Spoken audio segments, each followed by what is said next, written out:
We watch someone do a jump and they don't brace when they land on a jump. They might be more prone to have knee issues.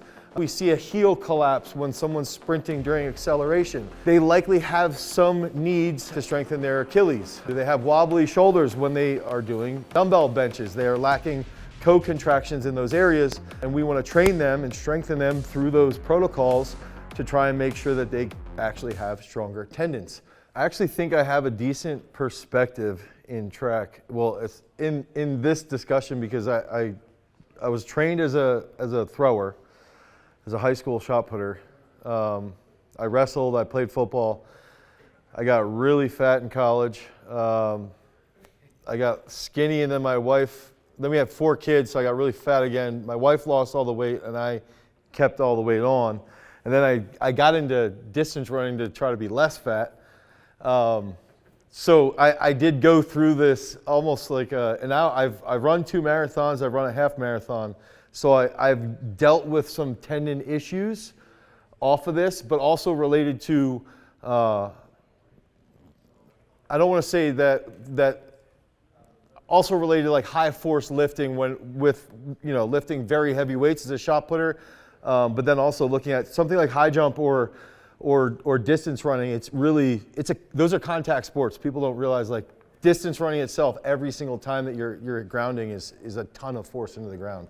And high jump is absolutely brutal into the ground. So I think it's important to recognize how we can increase or prepare for strengthening tendons in all of our athletes. So I want to start off, we can go to the first slide here, is that I truly believe that there's 6 ways to improve tendon strength, okay?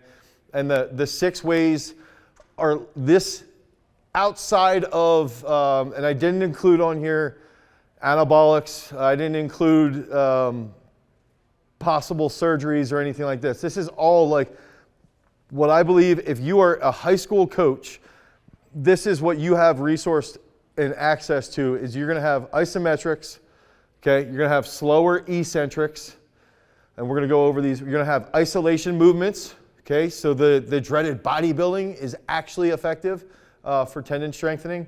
High force plyometric movements, okay? Also with a large amount of control. Mobility methods. So this could be stretching. This could be doing dynamic positional work. This could be tack and floss. Could be scraping, manipulation, anything along those lines, depending on what type of person you might be working with. And then nutrition. Okay, so these are the 6 methods these are the 6 sort of tactics that we're going to pull from, that we're going to think about with the lens of improving tendon strength. Okay, so we're going to go through, if you haven't, everybody's been in here, except for a couple of you. I really like the framework, the API framework. So we look at assessments, we plan, and then we implement, okay? So when we're talking about tendon strength, or if there's a tendon issue, if someone has some type of problem, okay, typically what we'll do, if someone comes in and they're training with us and it arises over time or it pops up from a specific movement, we want to look at what is causing that pain, what type of exercise, what type of position, what is the level of intensity when the pain starts to come into play. And those get factored in, okay? So what tendencies might lead to this type of issue as well? If we are looking at how their shoulders are, or if we watch someone do a jump and they don't brace when they land on a jump, they might be more prone to have knee issues. If we see a heel collapse when someone's sprinting during acceleration, typically they're they likely have some needs to strengthen their Achilles. Do they have wobbly shoulders when they are doing dumbbell benches? They are lacking co-contractions in those areas, and we want to train them and strengthen them through those protocols to try and make sure that they actually have stronger tendons. I actually put in there duck-footed. I'm extremely duck-footed, and when I first started to run, I would get really bad IT band issues, and there were some things that I did personally to try and alleviate that and strengthen the tendon and probably increase my mobility. So when we're planning, okay, so that's how we're going to think through the assessment portion. When we're planning out how to address these issues and how to strengthen the tendons, we want to look at where can we apply those tactics. Okay, so we have those 6 tactics. How can I apply them into my training with athletes to try and improve their tendon strength? We're looking at where are we going to put them in warm-ups or training? Is there cool downs? Is there some change that we need to make to the program, the strength-based program or the plyometric-based program, whatever we're doing? And then we need to make that, ultimately, when it comes to implementation to tendon strength, it really needs to be a constant focus, okay? It needs to be part of this overarching system. It can't just be like, I saw some guy on Instagram do this. His name was Ghostface D. Milla. Follow me on Instagram. He was doing this exercise, so now I'm going to go do this. It needs to just be a constant part of your training system. Okay, so we can go. And so when I'm assessing, okay, first I like to think through the events of track and field. Okay, so we're looking at throwers, sprinters, jumpers, distance runners. And then we're looking at consistent issues, okay? I think I have at least 2 more for throwers versus every other group. But I know that the other groups will have other issues. I just wanted to provide some examples here. With a thrower, you're going to have wrist issues if you're a shot putter, okay? If you have weak tendons, you're going to have wrist issues. If you throw a lot, you're probably going to have a wrist issue, an elbow issue, shoulders, some knee issues, groin, ankle possibly, and I would even lump, well, yeah, that's about it there. Now sprinters, we're looking at ankle, knees, hips. They might have some other issues, but usually those are like the predominant issues for sprinters. When we would get to distance runners, they would have ankles, okay, IT band issues, knee issues, hip flexor problems, plantar fasciitis. And then we're looking at jumpers, and we're going to see a ton of ankle issues, more knee issues, and hip issues. And I did want to point out, this is Yulimar Rojas. She's Venezuelan, and she's I would say outside of Simone Biles and the Serena Williams, she's probably the greatest female athlete ever. She actually did just tear her Achilles last year. Okay, and she's already back jumping, but it's one of those things that, like, I think this thing, and I've seen her lift. I've seen her with over 500 pounds on her back doing back squats. I've seen her doing power cleans over 90 kilos for sets of 3, which is over 200 pounds, and she's like 6'4". Even if we train, I just want to throw this out there, even if we're training and trying to do absolutely everything we can with strengthening our body and tendon strength, there still is time that freak accidents happen. You know, she's a 51, 52 foot triple jumper, and she still had that injury from her Achilles. She's an Olympic champion, multiple time world champ. So I did want to put that out there. So that's the assessment part for each group of each event groups in track and field. Now, I want to also, part of this is thinking through and asking and talking to athletes, what are the types of tendon pain, okay? Is it from some type of stiffness? Is it from overuse possibly? Or is it just that you're not recovering as well as you can based off of how much you are using it? Can we improve your warm-ups and alleviate that issue? Is there any weird movements in the technical sport? In a sport like pole vault, there's some very precise movements that lead to tendon issues. Actually, a high jump is a great one. A lot of high jumpers have horrible ankles because of how much force goes into the ground and into their ankle when they're jumping. So it's really a pretty peculiar movement for their sport. Now, when we're doing some type of resistance training, okay, we want to think through, like, what's the proper load? Is there a point that they start to feel it and it hurts? Do they feel better after they do some type of resistance training? And then that's what we're going to get into. Okay, how consistent are these individuals with their mobility? Okay, how consistent are they with their recovery? Meaning, do they take care of themselves at night? Like, do they actually do mobility, these younger athletes? High school kids? Likely not. Are they warming up effectively? Are they paying attention to their warm-ups? Probably not. So we could just there's some low-hanging fruit at the high school level that we could really take advantage of in trying to target the tendons. If we have some type of like stinging pain that was an acute issue, just tell kids to go get an image done. As long as you trust their pain tolerance, I would say that. If it was my son, I wouldn't do it, but everybody else, I would say that. Now, this is what I would do with setting up some type of daily application, okay? So I want to focus on making sure that we have good warm-ups, okay? We can use drills to potentiate in the warm-up, meaning we might do something like pogo hops, and we're going to get into some specifics here. We might do something like pogo hops. We might do something like PVC pipe walks. We'll do some barefoot jumps here to improve warm-ups, to improve potentiation, and then how are we going to plan their resistance training and then their recovery at the end of the training session.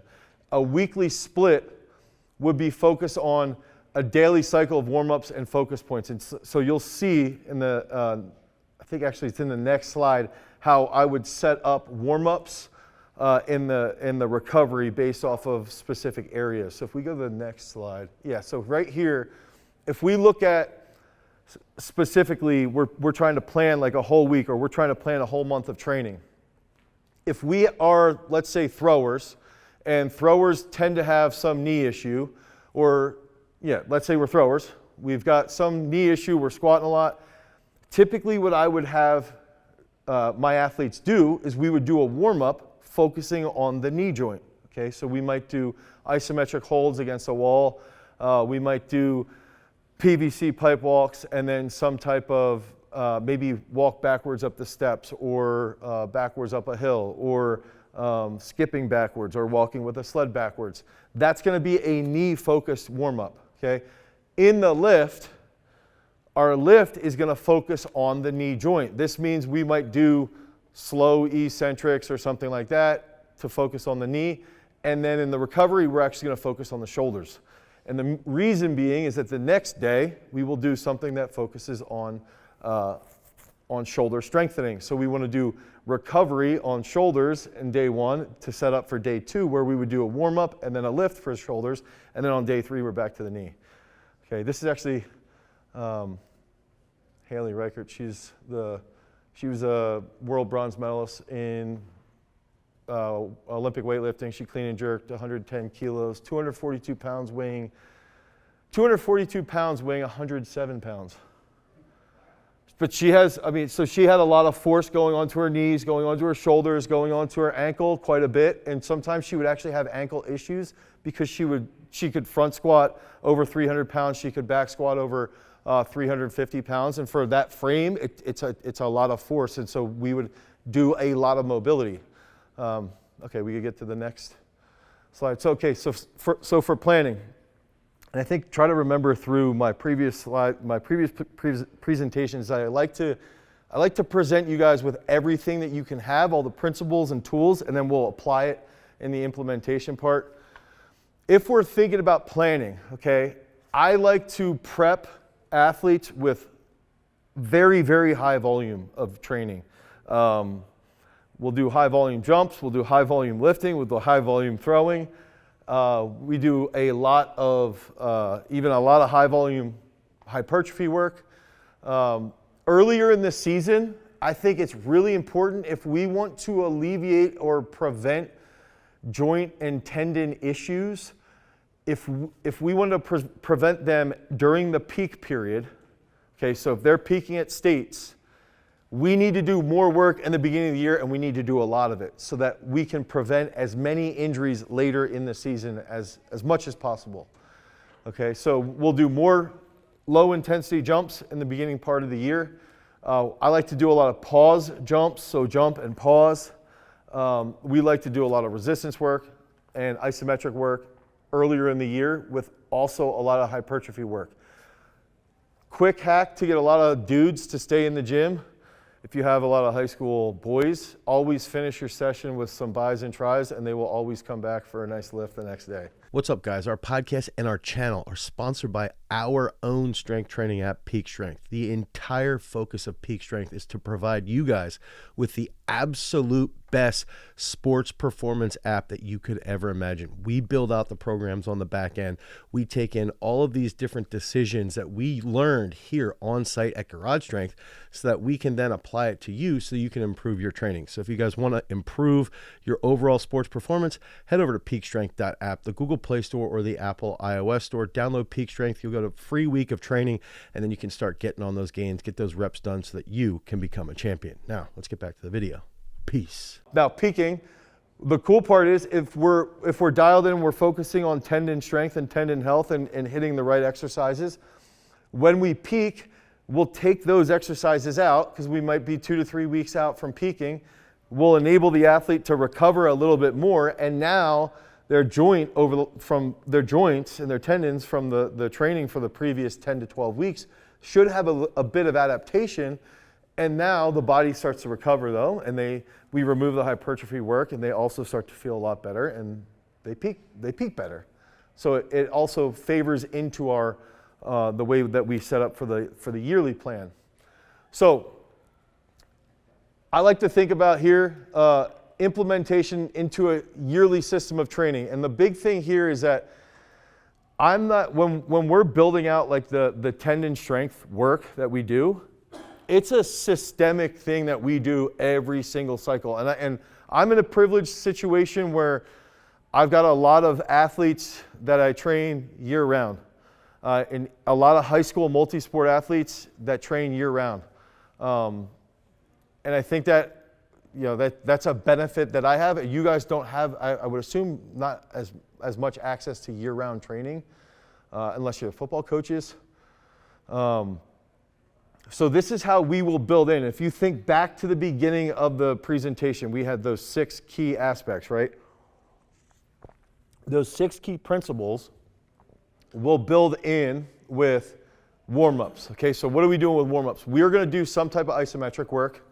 Okay, we're going to do some short duration mobility work to help with some type of issue with tendons. Isometric work could be split stance like this, hold. Okay, for your knees. Okay, hold against a wall, isometric squat. You hold against a wall for 30 to 60 seconds, and you're holding that entire time for knee issues.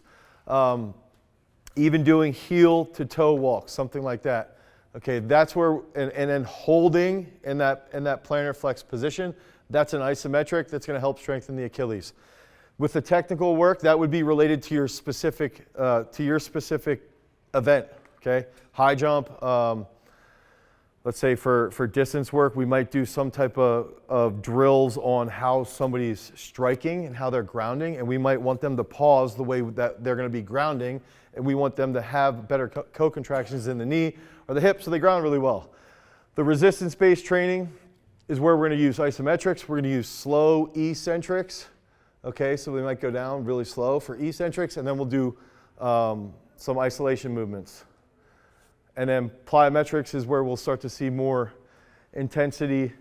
We still do isometrics, which you'll see. And then mobility, we're doing long duration stretching or static position holds. Okay, so now we want to start to implement this. I want to give you specific actual exercises. And I might be recruiting Legend to demonstrate some of these. So we're looking at, in the beginning here, okay, for the ankle and the foot. Okay, this could be toe walks. If I'm on my toes right now doing toe walks, this is technically here, just standing here, is an isometric for me to hold and strengthen my Achilles. So if I'm training sprinters, okay, or jumpers, and they struggle with Achilles issues, we might warm up doing something like PVC walks, heel to toe rocks here like this, okay? And then we might do plantar flexion holds here. And then after plantar flexion holds, we might even do, wall acceleration holds here for 30 to 60 seconds to focus on that Achilles the entire time. Okay, that's a common theme in sprinters, especially during acceleration and coming out of the blocks. So that's what we're going to try and target in the beginning part of the year. Now for knees, we're going to also do PVC walks at a little bit more of a squatted position. We'll do wall sits. So again, like we're sitting against the wall, like here, and we'll actually have kids, they can hold that for 30 to 60 seconds for a couple rounds. And then couch stretch, split squat, the hold long and slow here. And then we'll get into, if we have somebody with hip or IT band stuff, we'll use couch stretch, foam roll, chair stretch. Legends got to demonstrate hip 90-90 because I think every thrower should be doing this. Every athlete in general. And then if we're talking about elbows or wrists, so these are really like, think about warm-ups specific to the joint. Okay, you can do this. I just want you to do some hip 90-90s. Right here, right? So if you're looking at this and you're going, okay, this is how we would do a warm-up if we have somebody who has ankle and foot problems. And then do it where you roll too. So you go roll. So you can hold that for like 30 to 60 seconds as an isometric. And then this would be like more of a dynamic 90-90. And you just go back, forth. And you can go slow. You can go 30 seconds on the right, 30 seconds on the left. Do this. And this is a great one for distance runners. Really, distance runners have horrifically tight hips, usually super stiff lower back as well. So this is great as a warm-up. So remember, these are just warm-ups that we're doing. So if we're building out a program or a workout and we're saying we have our warm-up here, we're doing PVC walks and we're doing a warm-up focus on knees, we're doing PVC walks, and we're doing split squats and wall sits, okay? Just for the warm-ups. Thanks, Legend.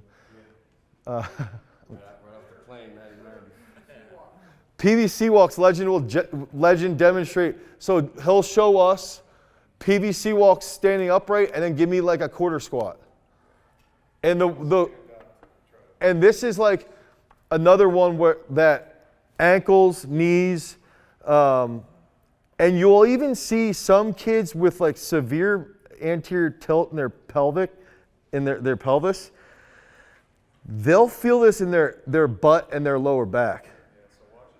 So like him grabbing with his toes, and he'll try and you almost lengthen the Achilles and then rolls forward, lengthen and rolls forward. And then you can add in a little squat. And the cool thing here too is like we'll do things like stupid stuff where we'll squat on it, we'll do balloon toss back and forth, throw things at one another, like yeah, and then we'll have races. And the kids will be more, if you have a PVC race with 10th grade kids, they really now take their warm-up seriously because they're racing each other. Otherwise, they don't care and they won't do it. So that's something that we use quite a bit. And I don't even have this, but even on the elbow and wrist, we will do, if somebody has like a shot putter has a wrist issue from throwing too much, we'll even do push-ups where they hold, because that's going to strengthen their forearm and their grip there as well. Okay, we can go to the next slide. So now we're going to look at, this would be technical drills, technical work that you would be doing. So this is like, if you are, let's say if you're a high jumper, I'm trying to think for here. If we're doing like an approach and then we go plant and you pause, okay? That's a terrible demonstration by me. But let's say we focus on plant and we just hold that position. We want to get the body comfortable with the co-contraction through the knee and through the ankle. So we'll do it slowly.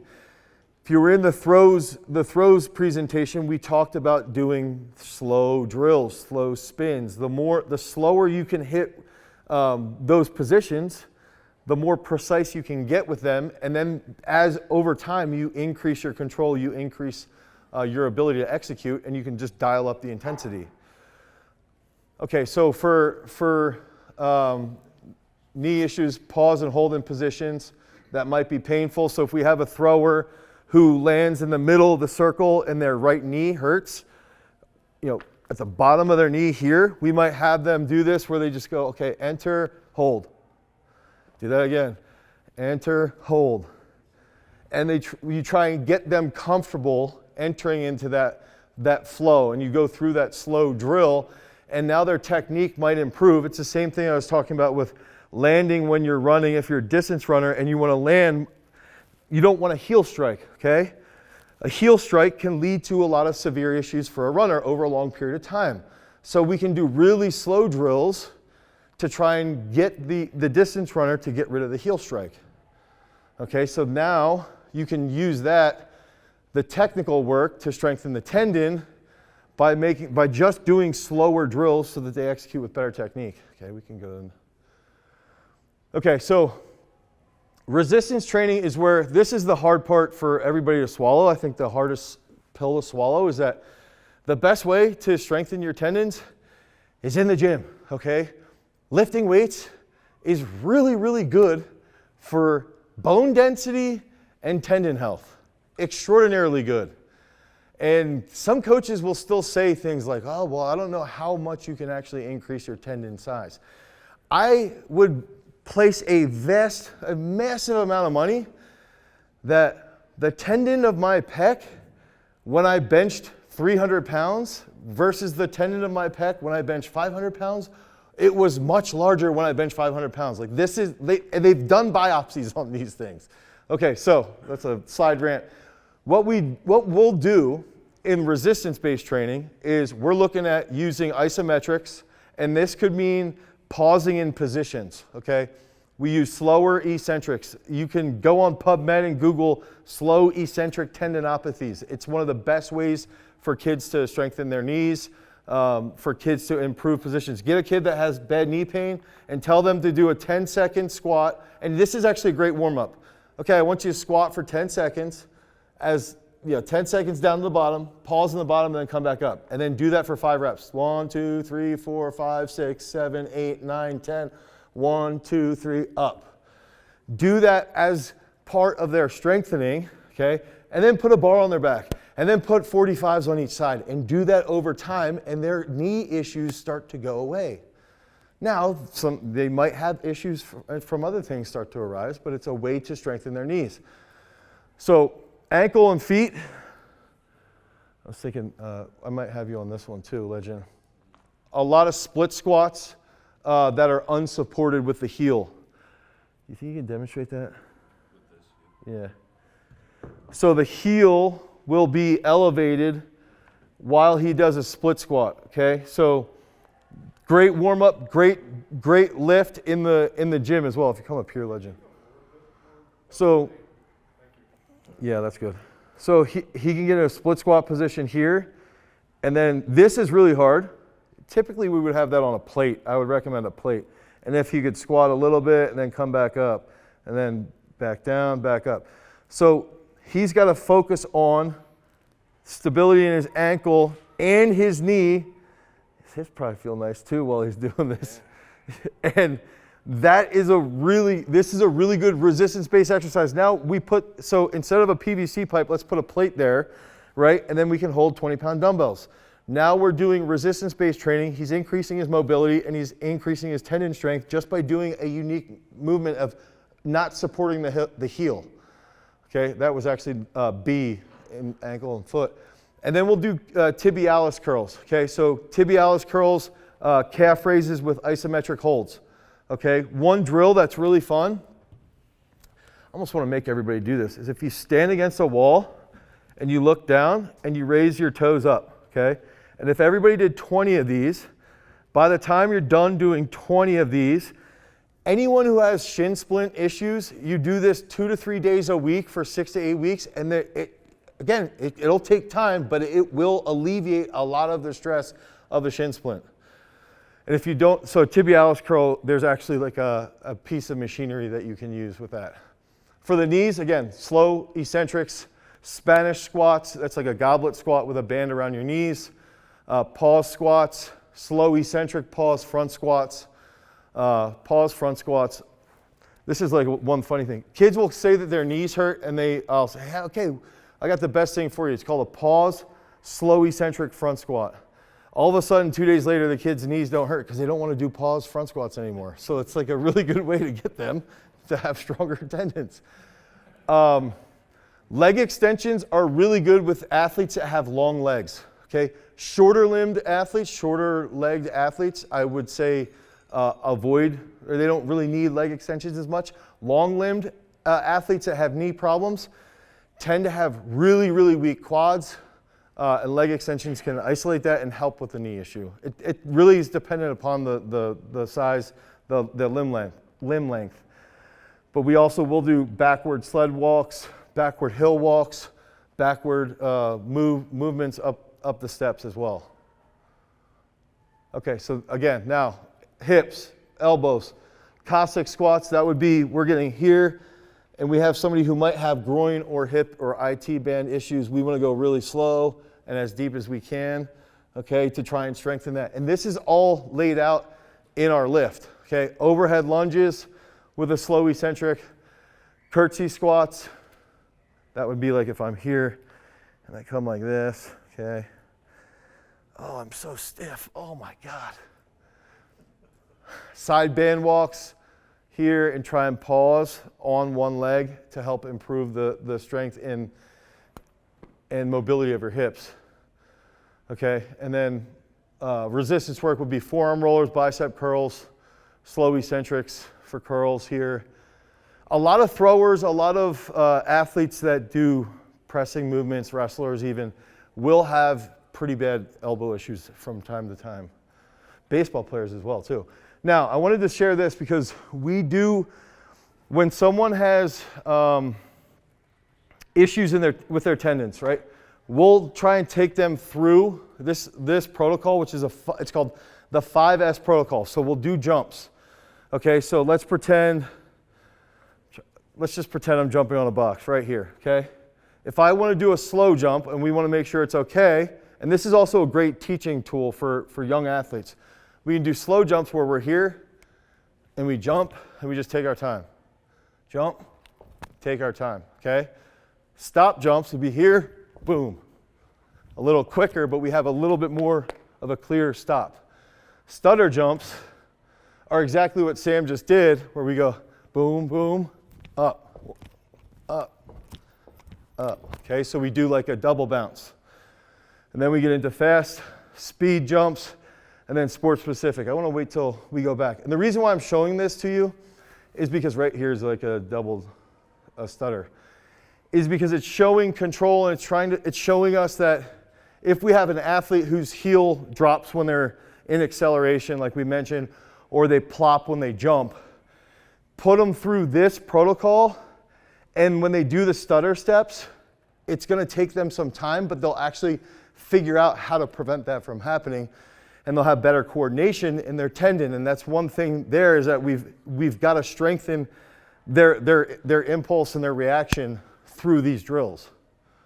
Okay, so if we go, so with plyometric training, okay, we'll do fast PVC walks, which I would consider plyometric, okay, barefoot low intensity jumps. Okay, so you can do skips, you can do pogo hops, you could do jump rope, you could do double leg jump to a single leg land on a box, on a low box. I recommend doing a lot of this stuff barefoot. Okay, I think that's one of the better ways to, it's like a really quick way to improve how their feet are moving, their mobility in their ankle, and then the double bounce hops to a jump, okay? Knees, plyometric wise, we'll do depth drop to a pause, so we'll drop off like a 12-inch box, pause here, so that the athlete can show that they're coordinated and they're able to actually absorb that landing properly. Jump lunges with a pause in the split, box jumps, pause on the land, and then hurdle hops. Hurdle hops, forcing them to pause for 2 to 5 seconds between each hurdle can be a really big struggle if their tendons aren't pliable. And one thing I will say with knees is that if somebody does have knees and you have access to stairs, stair jumps are a really great way to hide, or to potentially, if their knees hurt when they jump, they can do stair jumps and it doesn't hurt. Okay, now this would be double bounce push-ups, clap push-ups, push-ups to boxes for the wrist and for elbow extension. Usually if we have a shot putter or somebody like that with stress in their elbows, we try to avoid push-ups for the most part. And then hips, let's say distance runners, we slowly build them back in. They've had some issue with their hips. We're going to do rotational jump lunges, side-to-side jumps with a pause, And these are also like, they're like great exercises for strengthening the hips or for strengthening the tendons, but also like a return to play to show like, hey, yeah, I can do a rotational jump lunge and stick it. I have that co-contraction in my joint because my tendon's gotten stronger. Okay, so we'll go to the, now mobility, this is also where, I'm gonna go into this in tomorrow's presentation as well. But these are like really, really good, consistent things that you could do every day with your athletes, depending upon where they're more prone to injury. Okay, so you go through the PVC hold, ankle cranking, which would be almost like leaning forward to force more lengthening of the Achilles by pushing your knee really far forward. Knee to the wall stretch. You're sort of facing the wall with your knee stretching forward. Pigeon pose, side quad stretch.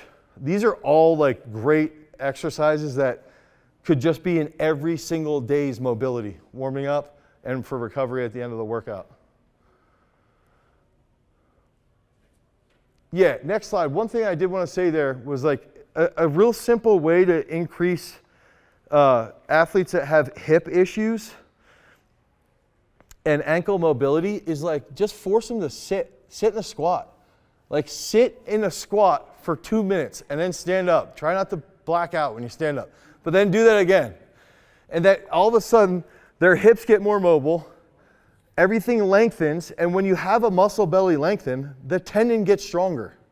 Okay, so like that's like the key concept is that there's a saying in performance, lengthening is strengthening. If you can lengthen a muscle, the tendon will get stronger, then you can hit deeper positions, then you can lift more weight, then you can drive more, you might have a longer stride, whatever it is, whatever sport you're training for, you will be more mobile and then you'll recruit better.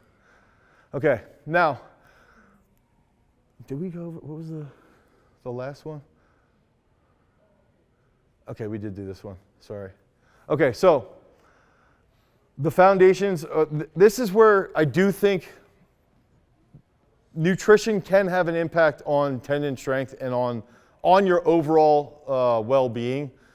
I think a lot of kids who are eating just piles of crap all the time, they're just generally going to be less active and probably more prone to injury. So I think nutrition can have a positive impact on tendon health. I think you should have a moderate to a high protein intake. Okay, carbs if you like to consume carbs, eat carbs. If you like to eat fat, eat fat. I don't want to get into a low fat, high fat argument. Trans fats should be avoided. Highly heated oils, any potential allergens, I think can lead to issues in the tendons if you have that allergy. And then some supplements that do help. Creatine helps quite a bit with joints. High quality fish oils do help. Collagen is not, I think collagen is not as prevalent as it had been. I think it can help if you're supplementing it with vitamin C. It's more effective that way. And the big thing here is like the biggest takeaway is like using the 6 methods around isometrics, using eccentric training with a slow eccentric, using isolation training, so for hypertrophy work, plyometrics, mobility, and nutrition. Those are the 6 ways that you can attack tendon strength. Know the event and what those areas are, what that event is more prone to with injuries, okay? Jumpers, it's gonna be their ankles, it's gonna be knees.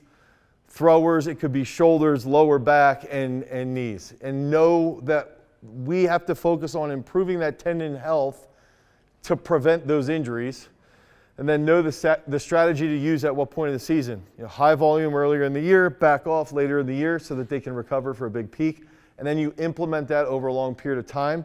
But I think that the overarching thing for me when it comes to like tendon strength is it's not a 2 to 3 month fix. It's something that's like year over year over year, and it's got to be factored into your warm-ups, into your training, and into your recovery all the time, constantly. Okay, and then this is if you scan this, I actually think I did have this in the, no, I didn't have this in the first one. This is a a document that has like how I break down and think through training multiple sports at once. So if we have multi-sport athletes, it's how we think through the energy systems that they use. It's sort of related to tendon strength, not really, but it's just like a different take on training. Does anybody have any questions about the tendon strength stuff? Yeah. So you're talking more about the ones like where the kids come in moaning and not like, I got a kid that's got, her patella is elevated. Yeah. I can't remember what it's called now. But so, because I'm not PT, can I still use these to help strengthen? I think that's, yeah. So yes, I think that's where there's like a fine line of being, of like the PT world versus a strength coach versus like, I'm just your track coach. And I think it's like, if she has a specific diagnosis and somebody says that she can do these movements, then that's okay. Yeah, but if it's like if she doesn't give you a document that the PT doesn't say anything, well then it's like, well, I need more feedback from your therapist on this. I would assume with the knees, a goblet squat, a Spanish squat, sled pulls, sled pushes, they're going to be okay with most of those. My only issue is a lot of PTs are also extraordinarily conservative and don't attack issues at times. Like, so then a kid might not be squatting for months on end, and then they come back and they squat and they hurt their knees immediately, and now this kid's out for like a year without squatting or doing anything. And it's like, there's a slow play that you can do with it. Anybody else? Yeah. I have a question about taping wrists or wrist wraps when throwing. Any specific advice about that? I think that's good. Yeah, I think it's good. I mean, I would also say, like, I mean, we're throwing 4 to 5 days a week. So I think if they need a wrist wrap, I don't think that's bad. I don't think it's like, now if we're talking like a belt in lifting, I don't like anyone to wear a belt until we're at like 90% of a max. So I prefer if they train without a belt for most of the time. But for the wrist, it doesn't bother me. Because then I think if their wrist feels okay throwing, they're usually going to be okay when they're doing like a clean or a bench or something like that then later. I think those of you that were in the throws session, it's like a lot of this stuff goes into the mobility in the warm up, and it goes into the cool down portion of the workouts. And I will say this, we do a lot of pause squats, and I think that that's another way to like just drastically increase strength in specific tendons and mobility, because you're forcing a kid to be really strong in a really deep position and to drive out of that position. And so it helps keep the load on the bar lighter as well. Like, you're not going as heavy. So that's like another plus until you want to go heavy. Okay, thanks for coming in. I'll be doing 3 presentations tomorrow.